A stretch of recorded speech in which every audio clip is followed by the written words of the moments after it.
Welcome everyone. Today we are going to be conducting our first IEP meeting together. Before we get started, how about we introduce ourselves? My name is Miss Spiker. I'm the special educator here at the school. Hello, I'm Mrs. Thompson. I am Dan's 4th grade teacher. Hi, I'm Mrs. Brown. I'm the school's guidance counselor. Hi, I'm Mr. Smith. I serve as the school's administrator. Hi, my name is Dave, and I am Dan's father. Hello, my name's Anna, and I'm Dan's mother. Great. We will be getting to know each other well through this process and experience. Since this is our first meeting, I want to explain a little bit about what we are doing and hoping to accomplish through this meeting. I spoke with both of you, Mr. and Mrs. Williamson, and you voiced some concerns regarding Dan's reading and writing skills, as well as some behavioral issues. With your consent, we made observations and administered some achievement tests to help us determine if Dan is eligible for special education services, and we have determined that he is. That whole process leads us to today and developing an individualized education plan, or an IEP, and it's to help your son succeed in his education.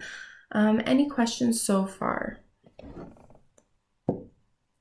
Not yet. We're just new to all of this and have never really heard of IEPs or even knew it was an option, so this is just all really new to us. And that is perfectly fine. That is what we are here for, is to help you through this process. We want you involved in your child's education. Quickly, I want to explain everyone's role in this meeting. Excuse me. Mrs. Thompson is Dan's teacher, and as you probably already know, and she is a valuable source when discussing what direction we want to take, because she is directly involved with him every day in class. Mrs. Brown is our guidance counselor and often helps students who may be having some behavior problems. Now, Mrs. Brown hasn't worked directly with Dan because he has yet to be recommended to her, but she provides helpful insight for possible solutions to this concern, and she could possibly start working with him after this meeting, so we felt it was important for her to be here. Mr. Smith is here to provide support and answer any questions you may have regarding the school, because he is the head, and so he kind of knows everything going on, and he is also our official note taker, so we can document this meeting. I am the special educator, and I work with many students with a variety of abilities, and I'm here to provide information about the special education process and answer any questions you may have. And finally, and most importantly, you are both here. We appreciate you being here so much, and it is extremely helpful for Dan because you both care so much. We are here to work with you and to provide the best education and experience for your son. And we want you to be as involved as the rest of us. You are extremely important in these decisions. Every comment, concern, suggestion, and so forth is valued greatly. Your voice matters to us. Before I have Mrs. Thompson explain some things, I'm going to describe this process and the different elements such as your rights as parents and so forth. So today we are creating a draft of an IEP.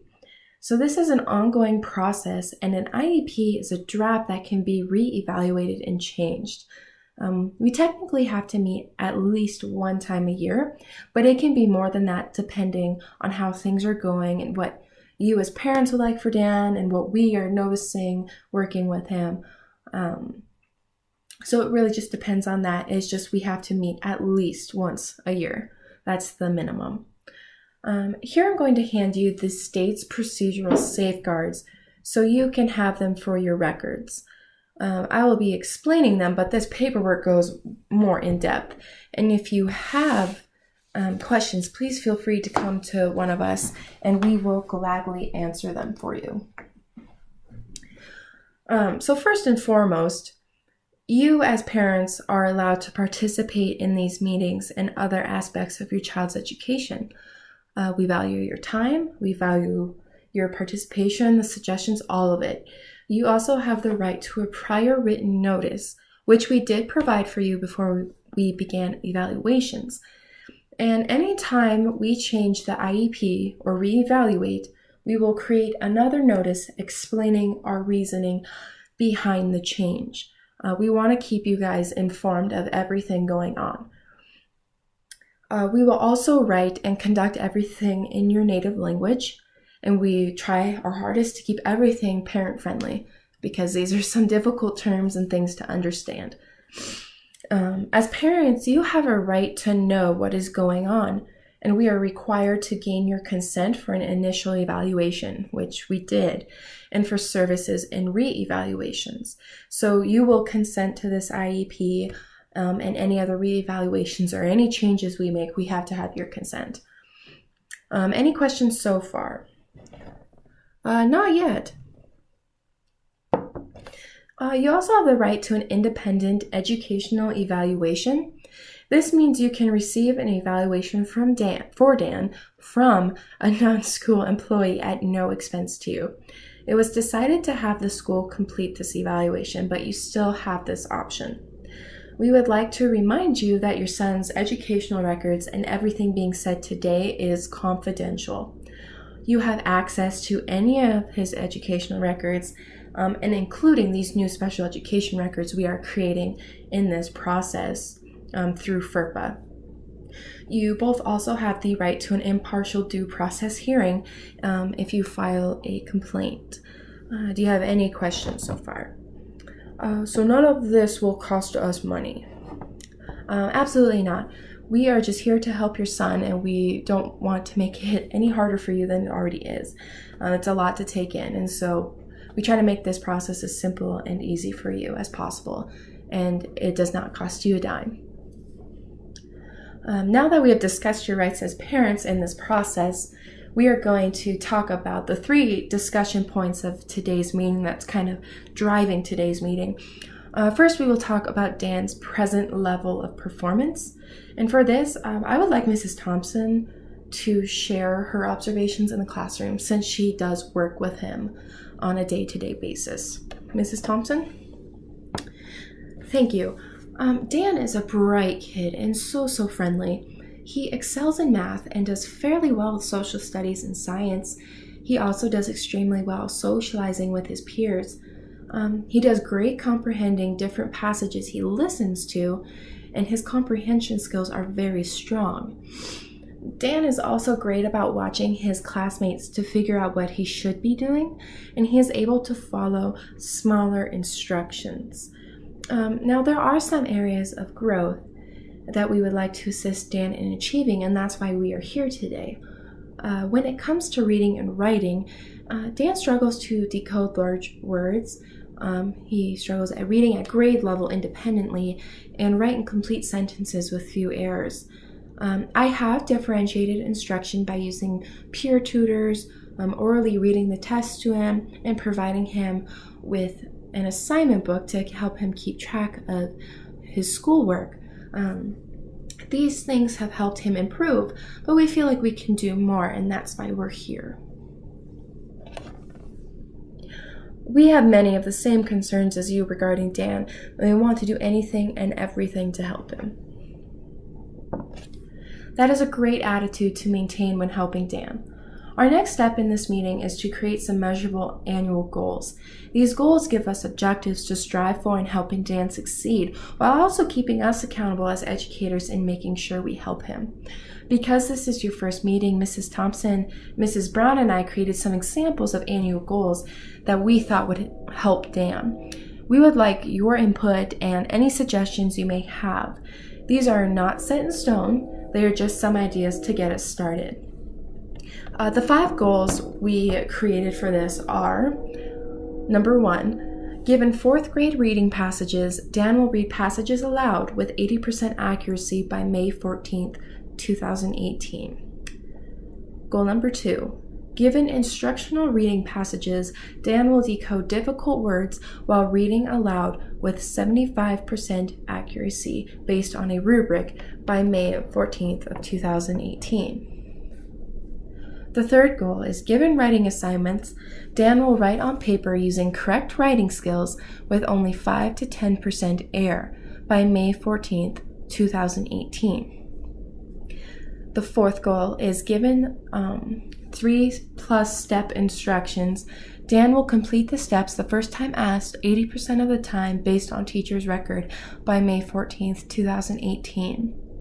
And given teacher's directions in a normal classroom setting, Dan will complete these directions without help of peers 80% of the time by May 14th, 2018. So what are you guys kind of thinking about these goals? We wanted your opinion and your feedback. We don't know much, and we really trust you guys. I would like to see how these ones go. Can I ask, how are the goals measured? Great. And like we mentioned before, you both can always call for another meeting if you feel like something needs to be adjusted. This plan is not permanent. And we measure the goals in a variety of ways, from teacher observation and recording to using rubrics and other scoring methods. The next thing we need to discuss is what we would like to do service-wise, if these goals are working. Mrs. Thompson? We want to keep Dan in the least restrictive environment as possible, meaning that we want to keep him in the general education classroom as much as possible. We feel that he may need to have him work with Miss Spiker and Mrs. Brown a little bit one-on-one in order to help him improve. We have seen him improve with differentiated instruction, but we feel like we need to do more. What are you guys suggesting?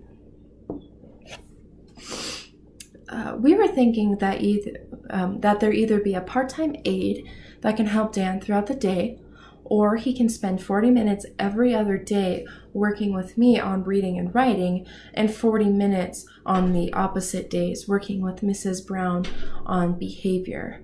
Now we can take time out of the classroom, or we can do this before or after school. We wanted to provide you guys with some options because we know, life kind of gets in the way sometimes. So we just wanted to know what you thought was best for Dan. So what are you guys thinking?